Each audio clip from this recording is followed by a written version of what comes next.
मैं मुट्ठी भर बाजरे के लिए हिंदुस्तान की बादशाहत खो देता।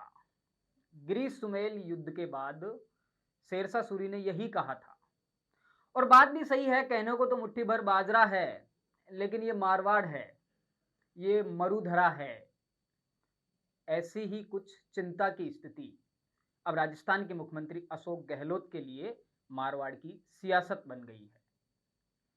क्योंकि राजस्थान के मुख्यमंत्री अशोक गहलोत इन दिनों राजनीति के उस दौर से गुजर रहे हैं जहां उनकी लोकप्रियता आसमान पर है।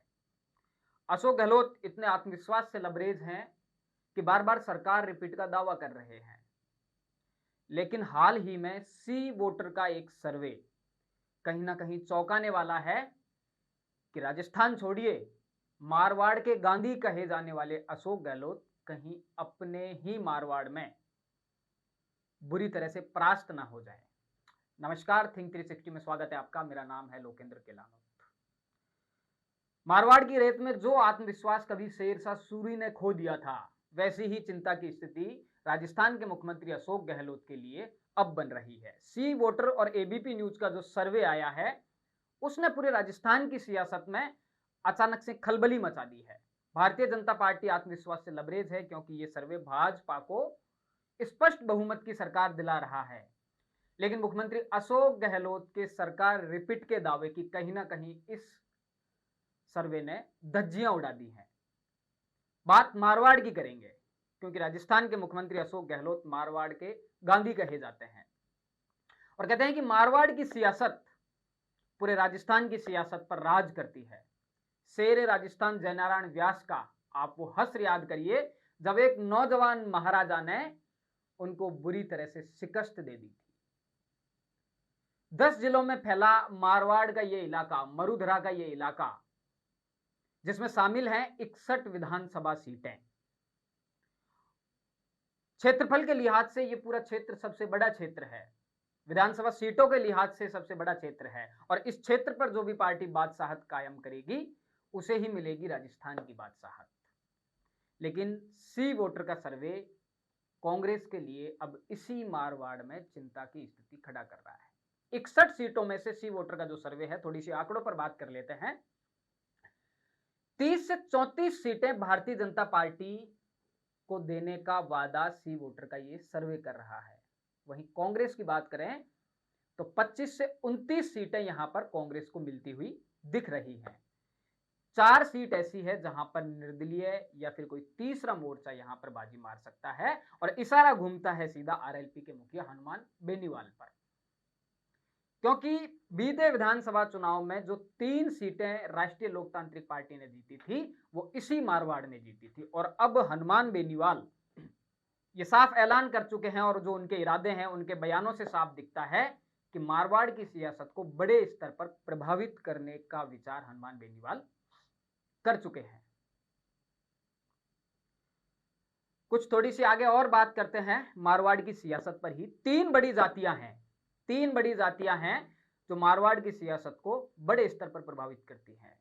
चाहे मैं जाट समाज की बात करूं, राजपूत समाज की बात करूं और या फिर बात की जाए मेघवाल समाज की। हनुमान बेनीवाल का जो बीते विधानसभा चुनाव का पूरा कैंपेन था उसमें उन्होंने दलित और जाट मतदाताओं के सहारे कांग्रेस के वोट बैंक में ठीक ठाक सेंधमारी कर ली थी। अगर हनुमान बेनीवाल का वह प्लान इस बार भी सफल हो पाता है तो फिर यकीन मानिए कि सी वोटर का सर्वे जो ये दावा कर रहा है कि मारवाड़ में ही मारवाड़ के गांधी को शिकस्त मिलने वाली है, तो उस पर शायद ही कोई प्रश्न चिन्ह लगाए। जिन 3 जातियों की मैं बात कर रहा था, जाट, राजपूत और मेघवाल, थोड़ी सी जाट पॉलिटिक्स की यहां पर बात करते हैं और बात करेंगे दिव्या मदेरणा पर।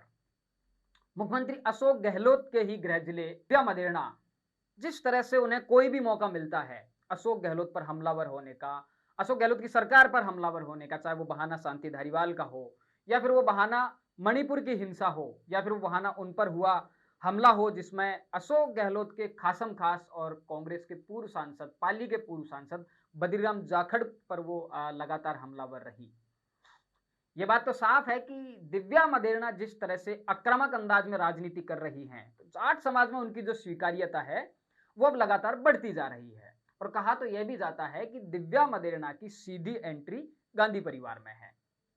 ये खबरें आम है कि दिव्या मदेरणा अशोक गहलोत से नाराज बताई जा रही हैं, अशोक गहलोत की सरकार से नाराज बताई जा रही हैं, लगातार अशोक गहलोत की सरकार पर हमलावर होती हैं और उनकी जो राजनीति है, उनकी राजनीति का क्षेत्र है वो अशोक गहलोत का ही गृह जिला है, वहीं से वो विधायक हैं। तो यहां पर दिलचस्प ये रहेगा कि दिव्या मदेरणा को अशोक गहलोत आने वाले चुनाव में किस हद तक मैनेज कर पाते हैं, क्योंकि दिव्या मदेरणा लगातार जाट समाज में अपनी स्वीकार्यता बढ़ा रही है। हनुमान बेनीवाल की मैं पहले ही बात कर चुका हूं कि हनुमान बेनीवाल इस बार क्या चाल चलेंगे और दलित और जाट गठबंधन उनका सफल हो जाता है तो कांग्रेस के लिए यहां पर कहीं ना कहीं चिंता की बात है।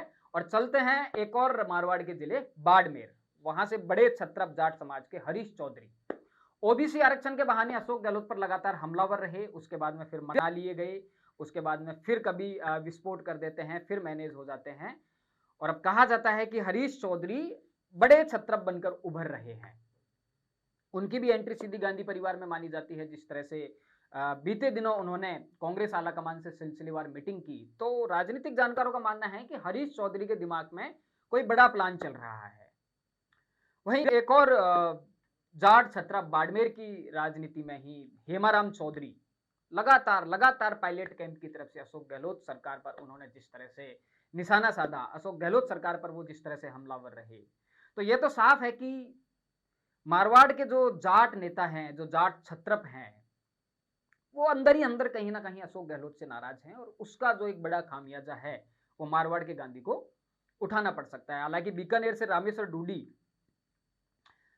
के बारे में कहा जा रहा है कि अशोक गहलोत तो कैंप में लौट आए हैं, उनकी वापसी हो चुकी है, लेकिन रामेश्वर डूडी के बारे में तो बात यह भी आम है कि बिहारी लाल बिश्नोई एक बड़ा चैलेंज उनके लिए बन गए हैं। उनकी खुद की सीट कितनी सेफ है इसके बारे में अभी कुछ नहीं कहा जा सकता और जिस जिले से रामेश्वर डूडी राजनीति करते हैं वहीं से एक और दलित समाज से, मेघवाल समाज से गोविंदराम मेघवाल, दोनों के संबंध कुछ ठीक नहीं बताए जाते और बीकानेर की राजनीति में जो वर्चस्व की लड़ाई है वो उस तरह की लड़ाई कांग्रेस के इन दोनों छत्रपों में देखने को मिलती है।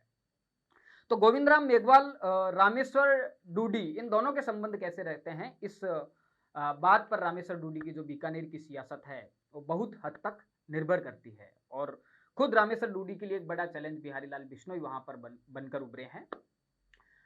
हालांकि बात यही है कि रामेश्वर डूडी बहुत हद तक काम आ सकते हैं अशोक गहलोत के। जैसलमेर की बात करें तो कोई खास बड़ा जाट छत्रप यहाँ से नहीं है। उल्टे बात करें कैलाश चौधरी की, भाजपा से केंद्रीय मंत्री हैं और लगातार उनकी जो सक्रियता है वो उस क्षेत्र में देखी जा रही है।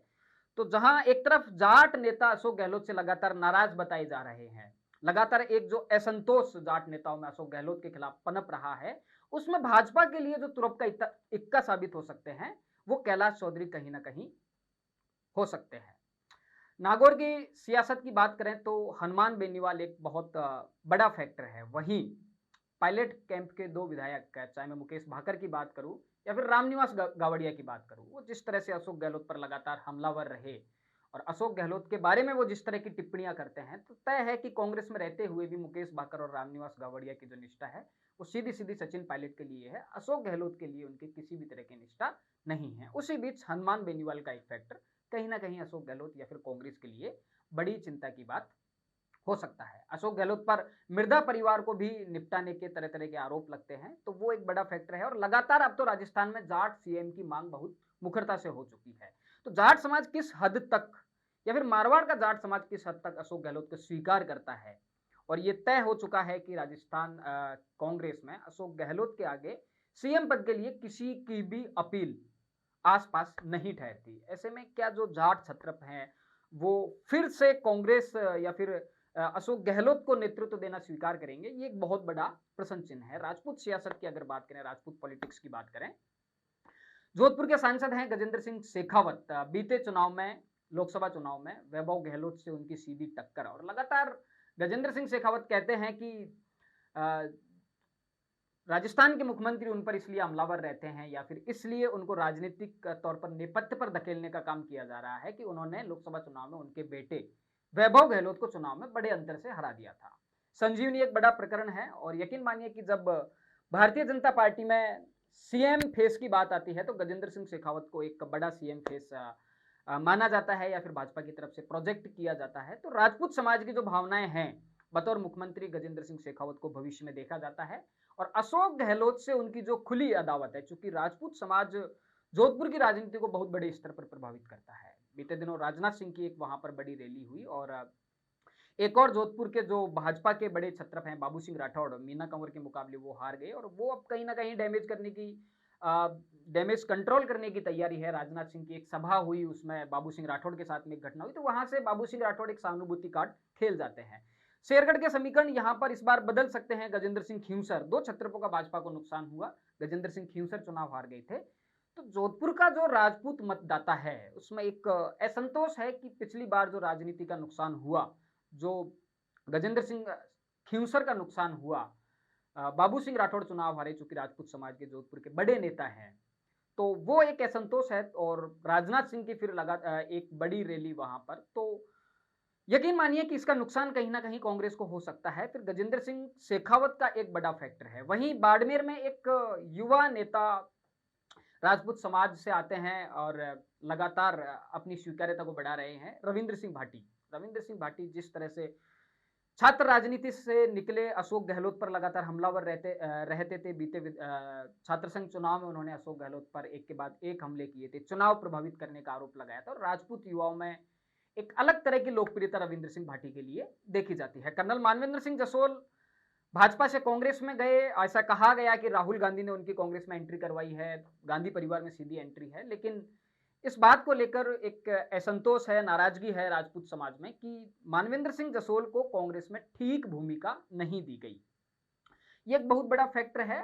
इसके अलावा जैसलमेर की थोड़ी सी बात की जाए तो बीते चुनाव में प्रतापपुरी, महेंद्र प्रतापपुरी का जिस तरह से चुनाव हारना और उनके मुकाबले दो धर्मगुरुओं की सीधी टक्कर, हिंदुत्व का मुद्दा बनाया गया, धर्म ध्वजाएं वहां पर लहराई गई, उसके बाद में प्रतापपुरी हारे। तो उसके बाद में एक स्वाभिमान का चुनाव भाजपा ने बनाया, बल्कि कुछ जातियों ने बनाया। तो उसके बाद में फिर एक असंतोष है और हो सकता है कि प्रतापपुरी, ऐसा कहा जा रहा है कि महेंद्र प्रतापपुरी एक बार फिर से चुनाव लड़ने की तैयारी में है।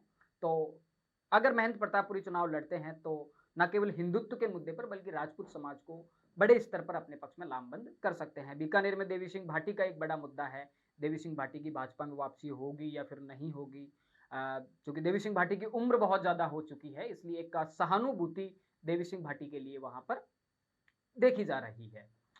इसके अलावा मेघवाल समाज की बात करें तो मेघवाल समाज में एक बहुत बड़ा दाव मैं कहूं कि भारतीय जनता पार्टी ने खेला है और अर्जुन मेघवाल को भी बतौर मुख्यमंत्री भविष्य में देखा जाता है। सीएम फेस के बड़े दावेदार हैं, उन्हें प्रमोट करके कैबिनेट मंत्री बना दिया।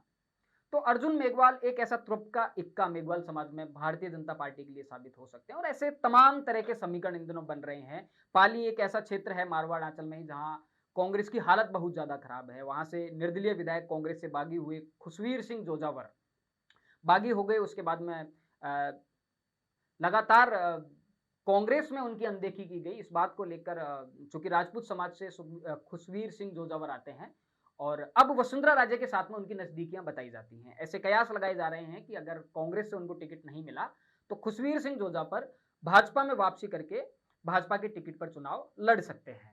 तो ऐसे तमाम समीकरण कहीं ना कहीं बन रहे हैं, जिसके बाद लग रहा है कि हो सकता है कि इस बार अशोक गहलोत अपने ही गढ़, अपने ही मारवाड़ में उनके जो प्रदर्शन है, उनकी जो परफॉर्मेंस है वो भाजपा के मुकाबले कम रहे। राजस्थान से जुड़े इसी तरह के रोचक मुद्दों को और समीकरणों को जानने समझने के लिए जुड़े रहिए।